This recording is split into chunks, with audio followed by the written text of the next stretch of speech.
지금 100일이 넘게 진행되는 촛불은 단순히 집회와 시위를 넘어서서 역사의 혁명으로 기록될 것이 분명합니다.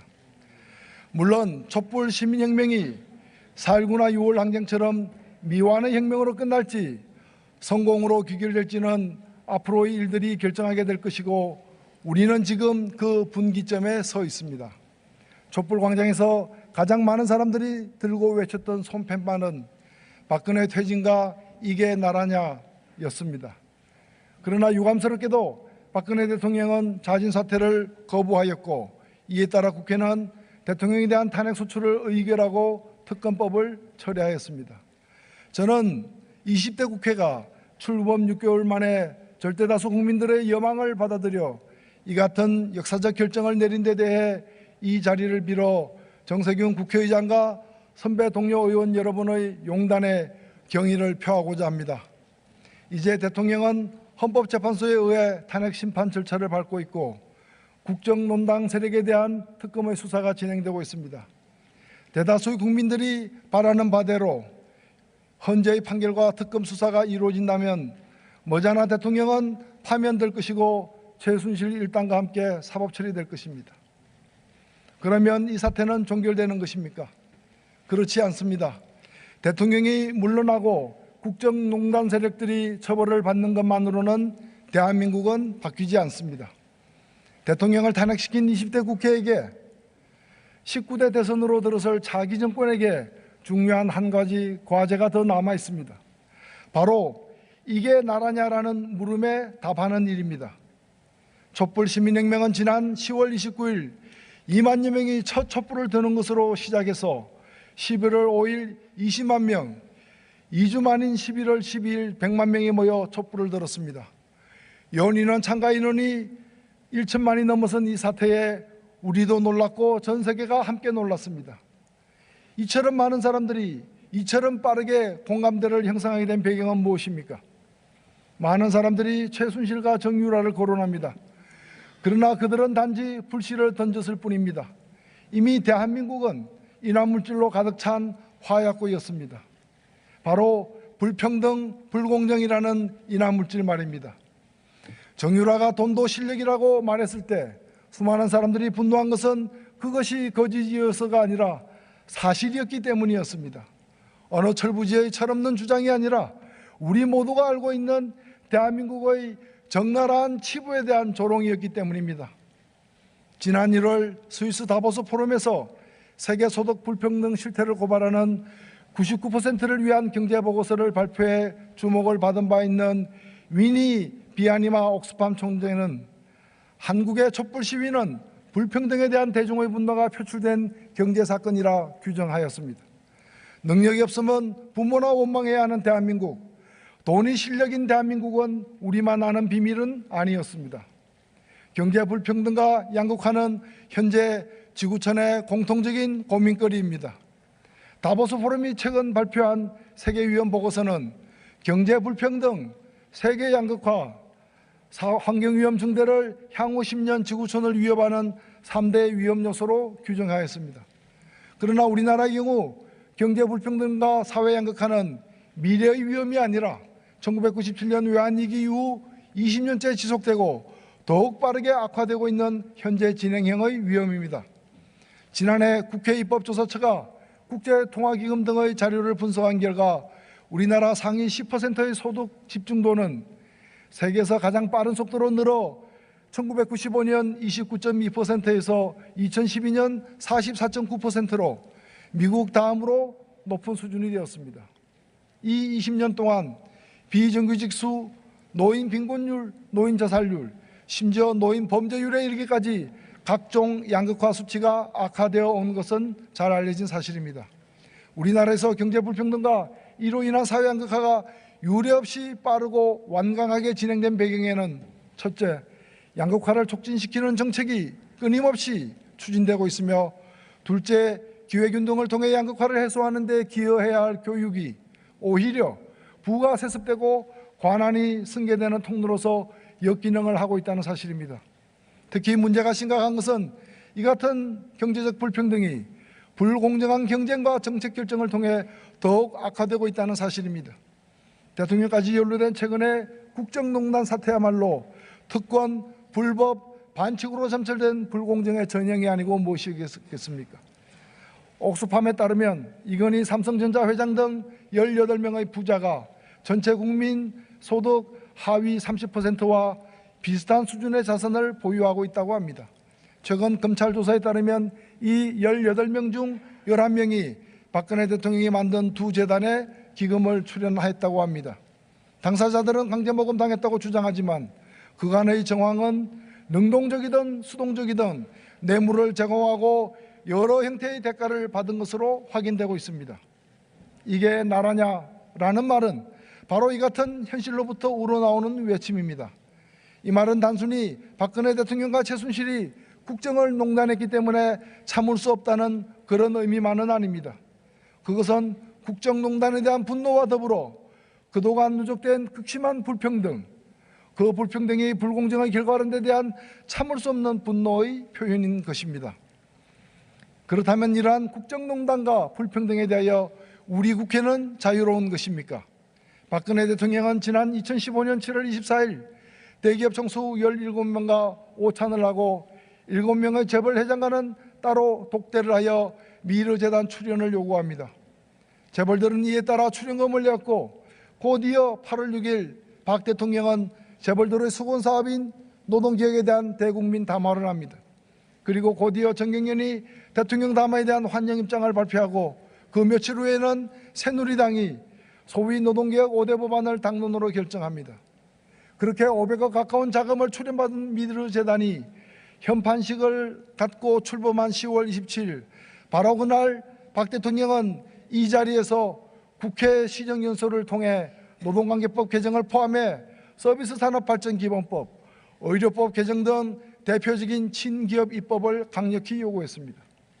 그뿐입니까? 미르재단과 마찬가지로 재벌들로부터 수백억의 자금을 출연받은 K스포츠재단이 설립된 2016년 1월 13일 대통령은 또다시 청와대에서 대국민 담화를 통해 규제 프리존 특별법을 만들겠다고 밝혔습니다. 잘 짜여진 각본처럼 일사천리로 진행된 이러한 일련의 과정은 무엇을 말해줍니까? 바로 재벌들은 대통령이 요구하는 돈을 내고 대통령은 재벌들의 요구사항을 관철시키기 위해 정부를 동원하며 국회에서는 새누리당이 이러한 재벌들의 청부 입법을 관철시키기 위해 활약해온 부끄러운 짬짬이의 역사인 것입니다. 그로부터 1년이 지난 지금 대통령은 탄핵 심판을 기다리고 있고 재벌 회장들은 특검으로 출두하고 있습니다. 그러나 박 대통령과 재벌의 공조로 만들어진 이 정책들을 관철시키기 위해 동분서주해온 새누리당과 범여권 정치 세력들은 여전히 국회에서 재벌의 청부 입법 관철을 위해 애쓰고 있습니다. 새누리당 의원 여러분, 박 대통령과 재벌이 결탁하여 벌여온 모든 행동들이 이제 사법 처리의 대상, 단죄의 대상이 되고 있는데 왜 새누리당은 아직도 그 당시 만들어진 청부 입법에서 못 벗어나고 있는 것입니까? 존경하는 국회의장 그리고 선배 동료 의원 여러분, 보도에 따르면 구속 중인 안종범 전 청와대 수석이 지난 특검 조사에서 지난해 9월 국정감사를 앞두고 박근혜 대통령이 국회, 정무위, 기재위, 교문위 등 새 상임위원회에 삼성그룹 인사들이 정인으로 출석하지 않게 하라는 지시를 내렸다고 진술하였다 합니다. 당시 미르와 K스포츠재단 의혹이 불거지면서 여러 야당 의원들이 삼성그룹 임원들을 국감 정인으로 신청한 상태였습니다. 안종범 전 수석은 당시 여권 인사에게 박근혜 대통령의 지시를 전달하였고 실제 새누리당 반대로 삼성그룹 임원들에 대한 정인 채택은 무산된 것으로 보도되고 있습니다. 이게 있을 수 있는 일입니까? 지금 박 대통령은 뇌물죄 혐의를 받고 있고 특히 교문위의 삼성그룹 정인 무산은 정유라에 대한 삼성의 승마 지원과 동계스포츠 영재센터 지원금 출연 사실을 숨기려는 시도로 받아들여지고 있습니다. 삼성 임원에 대한 정인채택 방해 행위 자체가 뇌물을 공유한 삼성이 얻은 대가라는 해석도 있습니다. 대통령에 대한 탄핵 소추를 의결하고 국정농단 사태를 수사할 특검법을 통과시킨 국회가 이 사태에 연루된 자신의 행위에 눈 감을 수는 없습니다. 국회의장과 각 당 원내대표들께 2월 임시국회에서 가칭 국회 관련 박근혜 최순실 국정농단 사건 진상조사 특위를 구성하여 즉각 진상조사에 나갈 것을 제안하는 바입니다.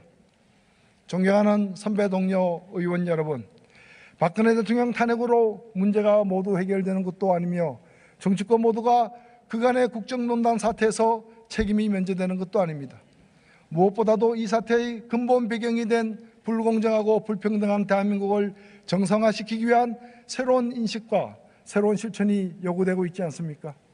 그런 점에서 저는 이 불평등을 타파하기 위해 몇 가지 제안을 드리고자 합니다. 먼저 비정규직과 정규직의 차별을 없앨 의지를 정권 차원에서 보여야 합니다. 일본의 아베 총리는 올해 1월 8일 1900명의 일본 경제계 대표들을 앞에 두고 정규직과 비정규직의 불합리한 차별을 용납하지 않겠다고 하면서 비정규직의 임금을 정규직의 80% 수준으로 올리겠다며 강한 의지를 보였습니다. 아베 총리마저도 이런 얘기를 하는데 우리 정부는 쉬운 해고나 성과 영부제 등을 밀어붙이고 있으니 비정규직의 처우 개선이 될 리가 없습니다. 그런 점에서 며칠 전 바른정당 주호영 원내대표가 비정규직의 임금을 정규직의 80% 수준으로 올리자는 제안을 적극 환영합니다. 여야가 힘을 합하여 처리합시다. 쌀값 폭락과 농산물 수입, AI 피해 등으로 고통받고 있는 농민들도 대한민국 국민들입니다. 연간 500만 원 미만의 농업 판매 수입을 가진 농가가 전체 농가의 절반에 이르고 있습니다. 농업 보호 확대와 농가 소득 보전을 위해 식량자금률 법제와 기초농산물 국가 수매제 도입 등 농정개혁 과제들을 적극 추진해야 합니다. 마지막으로 대기업과 고소득층부터 증세를 시작해야 합니다. 대기업의 법인세율을 이명박 정부 이전인 25%로 늘리고 소득세 역시 최고세율을 45%로 인상하는 등 전반적인 증세를 단행할 것을 제안합니다.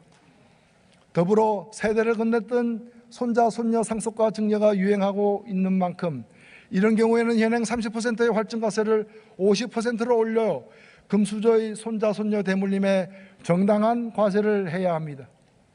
이제 2월 국회에서 처리해야 될 과제를 말씀드리고자 합니다. 이미 이 자리에 서셨던 각 정당 대표들께서 주요 내용을 말씀하셨기 때문에 간략히 2월 국회 임무에 대해 말씀드리겠습니다. 이번 2월 국회는 사실상 박근혜 정권에서 열리는 마지막 국회이기 때문에 저는 더욱더 개혁 입법을 관철시켜 국민에게 보답해야 한다고 생각합니다. 첫째로 정치개혁의 상징인 선거연령 18세 하향, 결선투표제 도입을 위한 공직선거법 개정을 추진합시다. 현재 만 18세면 공무원으로 취직할 수도 있고 군대도 갈 수 있으며 소득이 있으면 세금도 내야 합니다. 그런데 그런 18세 청년이 도대체 무슨 죄가 있길래 유독 투표권만은 못 주겠다는 말입니까? 지난해 4월 13일 총선에서 대학교 1학년 학생 중 80%가 만 19세 이상만 투표권을 주는 현행 법률 때문에 투표권을 행사하지 못한 사실을 알고 계십니까? 100년 전 유관순 여사는 고등학생인 16세에 대한독립 만세를 외쳤는데 21세기 대한민국의 18세는 왜 대학생인데도 투표를 할 수 없단 말입니까? 영국, 오스트리아, 노르웨이는 이미 만 16세부터 선거권을 주는 방안을 논의하고 있습니다. 18세 참정권 보장과 결선 투표제 도입은 더 이상 미룰 수가 없습니다. 2월 국회가 합의하여 꼭 처리해야 합니다. 둘째로 재벌개혁입니다. 이미 한국 사회를 좌지우지하며 정경유착을 일삼아온 재벌은 효과적으로 통제되지 않으면 안 될 괴물이 되어 있습니다. 2월 국회에는 자중대표 소송제, 전자투표제, 공정위의 전속고발권 폐지 등의 법안이 제출되어 있습니다. 모두 필요한 법률들입니다. 그러나 그것 외에 본질적으로 중요한 한 가지 입법 과제가 있습니다. 바로 재벌 총수들이 편법적 세습을 저지하고 총수들의 지배력 집중을 해체하는 것입니다. 한 가지 사례를 들어보겠습니다. 박근혜 게이트 또 다른 몸통 중의 하나인 이재용 삼성전자 부회장의 재산은 현재 10조 원에 육박하고 있습니다. 이렇게 재산을 막대하게 부풀리기 위해, 아니 사실상 세습받기 위해 그가 낸 세금이 얼마입니까? 1996년 이건희 회장으로부터 물려받은 61억 원에 대한 증여세 16억이 전부입니다.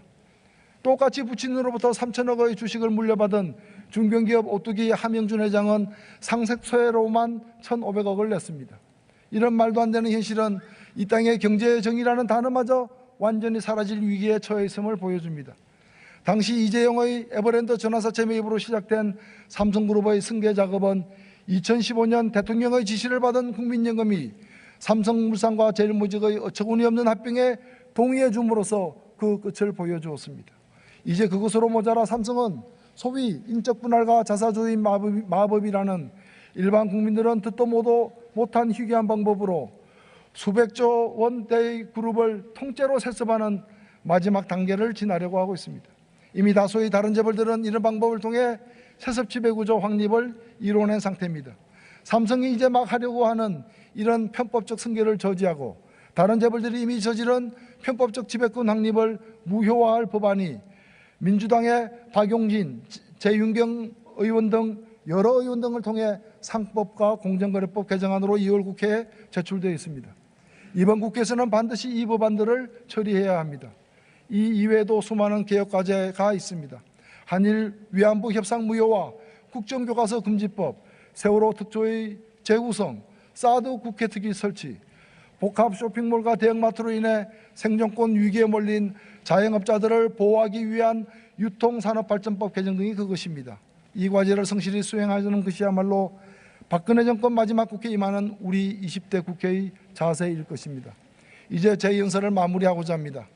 지금 국회에서는 개헌 논의가 한창입니다. 특히 권력 구조에 대한 개헌 논의가 더 활발합니다. 많은 분들이 제왕적 대통령제의 폐해를 지적하고 대통령 권력의 분권을 주장합니다. 개헌에 관한 다양한 견해가 있으나 국회의 권한이 강화되는 데 다수가 동의하고 있습니다. 그러나 승자 독식의 현행 국회의원 선거제도를 그대로 둔 채 국회의 권한을 강화시킨다면 그것은 위험한 길이 될 가능성이 큽니다. 따라서 선거제도의 근본적 개혁이야말로 개헌과 함께 이루어져야 합니다.